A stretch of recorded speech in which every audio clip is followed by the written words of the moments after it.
everyone, welcome back to Glue La La. If you are new here, my name is Jess, and today I have 3 Rustic Farmhouse Patriotic DIYs.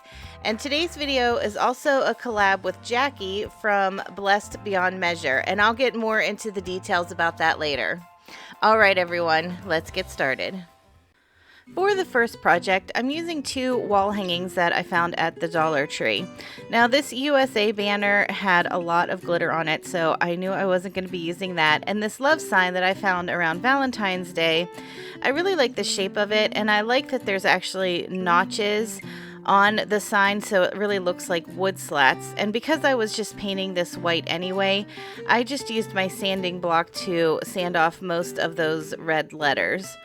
Now the U and the A in the USA, I knew I could flip over and paint on the back side, but the S I couldn't. So I tried to remove most of the glitter with the sanding block and it wasn't working. And then I tried to peel off the top layer of the paper and that wasn't working. So what I ended up doing was taking a piece of chipboard and I just traced the S out on the chipboard, and then I was able to just glue that over top of the front. That way it covered up all that glitter, which I'm not really a big fan of.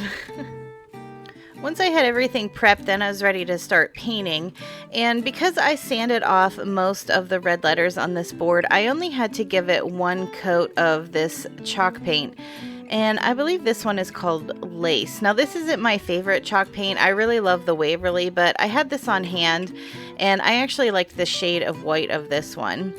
And then for the letters, I'm using a blue in an apple barrel. It's like a matte acrylic paint. And then I had a little bit of this crimson color by Waverly left over, I think from Valentine's Day. I think that was the last time I used it, and it was really thick coming out, so I did have to water it down a little bit. So with the chalk paint, I only had to give the S 1 coat, but the acrylic paint is a little bit more translucent, so I did give the U and the A 2 coats of that navy color.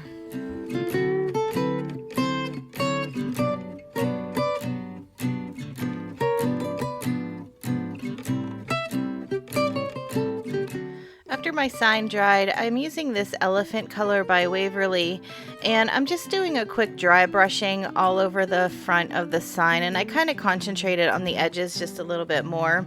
Now after it was done, I thought that it was just a little bit too dark, so I went back through with my sanding block and I sanded it down a little bit to blend the 2 colors together. Then to distress the letters, I'm using the mineral color by Waverly, and I'm doing the same thing. I'm just dry brushing all over the front of these letters, but the mineral color is a little bit lighter, so I didn't feel like I needed to sand it down. Now, I know I wanted the letters to rise up off of the sign just a bit, so using some scraps from some craft sticks that I had, I glued 2 layers of craft sticks together and I put them on the backs of the letters just using some hot glue. And then I was able to hot glue the letters in place on the sign, and I put the S down first so that I could have that in the center, and then I was able to use my ruler to measure out where the U and the A needed to be on each side of the S.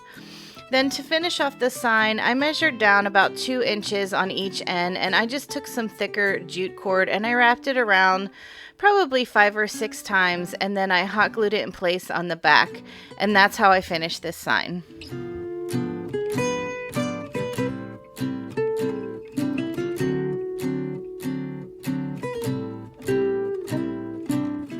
I really love how this sign came together, and I chose not to add a hanger on the back because I'm gonna prop it up on a bookshelf in my house, but you could easily add some jute twine to the back or even one of those little sawtooth hangers, and you could hang this up anywhere in your house. As I mentioned earlier, today's video is a collaboration with Jackie from Blessed Beyond Measure. Jackie has a really cool YouTube channel. She does so many cute rustic farmhouse DIYs, and she has a really great personality. Her videos are just so much fun to watch. So when you're done with this video, make sure you go down to the description box and I'll have her video linked as the first link in the box.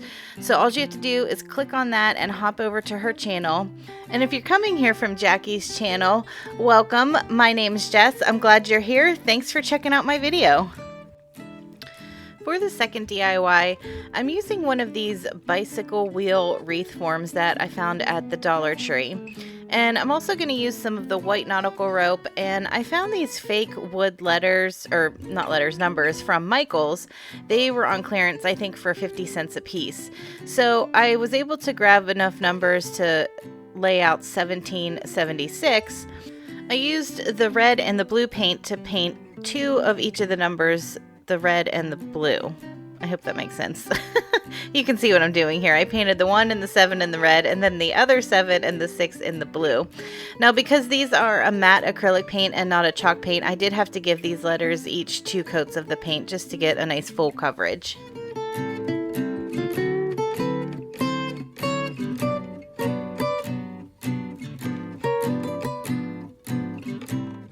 While my numbers were drying, I took 2 packs of this white nautical rope from the Dollar Tree, and I found the center of each of the ropes. I think these ones were 11 feet long. So I took some painter's tape and I wrapped it around the center and I cut it, and that was just to help hold the ends together. And then I took 3 of the lengths of the rope and I wrapped those around with painter's tape just to hold everything in place, and then I taped it to my desk, and I just started doing a simple 3-strand braid with all 3 of the ropes. But as I was braiding, I wanted to make sure that it stayed pretty flat because I knew I was going to glue it onto the wreath form. And you can see I just kind of wound up the ends to make it easier to braid because these lengths were pretty long.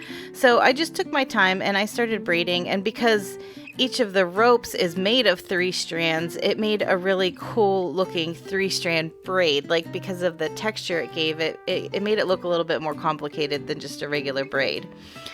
So next I took the wreath form, and everywhere that the spokes met the outside ring of the wreath, I just hot glued it to the back of the braid. Now what made it easy is because you could see where the center of the braid was, so it was easy to keep the braid actually centered on the wreath form.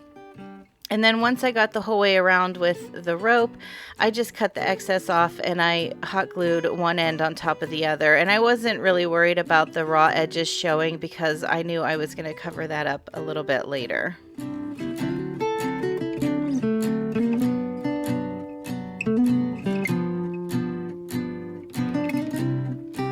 So to cover up those raw edges, I found this really cool patriotic ribbon from Michael's, and I just created a simple, I guess there's probably 6 loops on this bow, and I just used some jute twine to tie it onto the wreath form. I did use a little bit of hot glue too to keep it in place. Then to add a little bit of texture to these numbers, I used this plaster color by Waverly and an old toothbrush, and I dipped it in the paint, and then I ran my thumb along the bristles, and that way it gave it a nice spatter effect on each of the letters. That way it was something a little bit different than just a traditional distressing. So I lined my numbers up inside of the wreath form, and I added just a bit of hot glue on the front of the wreath form just to get my numbers centered. And then once I had all the numbers in place, I flipped it over, and then that's when I really reinforced it with the hot glue. Everywhere the metal wreath form met the numbers, I added a pretty big dollop of hot glue. And I really love how this wreath came together. I was really excited about these bicycle wheels that I had found at the Dollar Tree, and what I really liked about them is that they were already painted black, because so many times the wreath forms at the Dollar Tree are like a dark green color, so sometimes you have to end up painting those anyway.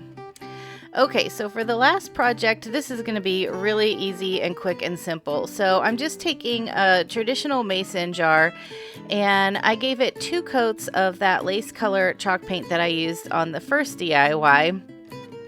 And after both of the coats had dried, I wanted to distress it a little bit, but whenever I paint on glass, I always like to distress with a sanding block because I really like having that glass kind of show through. And because this was just a normal kind of ball mason jar, I kind of wanted to show off that pattern too, because I really like the look of these jars. So after I got it sanded how I liked it, I used some of that same patriotic ribbon that I had used in the last DIY, And instead of creating just kind of a traditional bow, I decided to wrap it around as a band.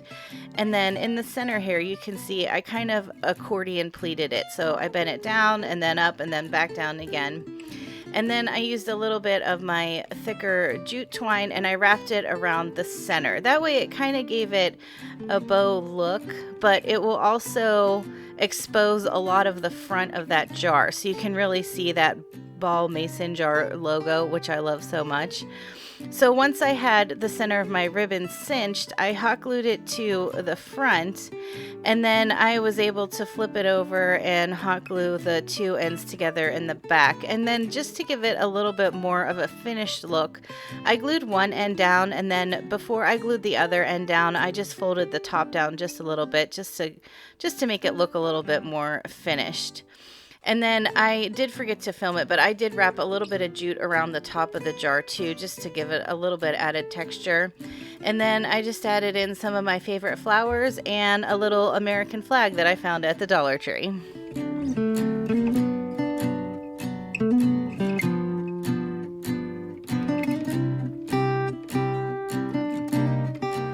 Here's a final look at all of the projects I created today.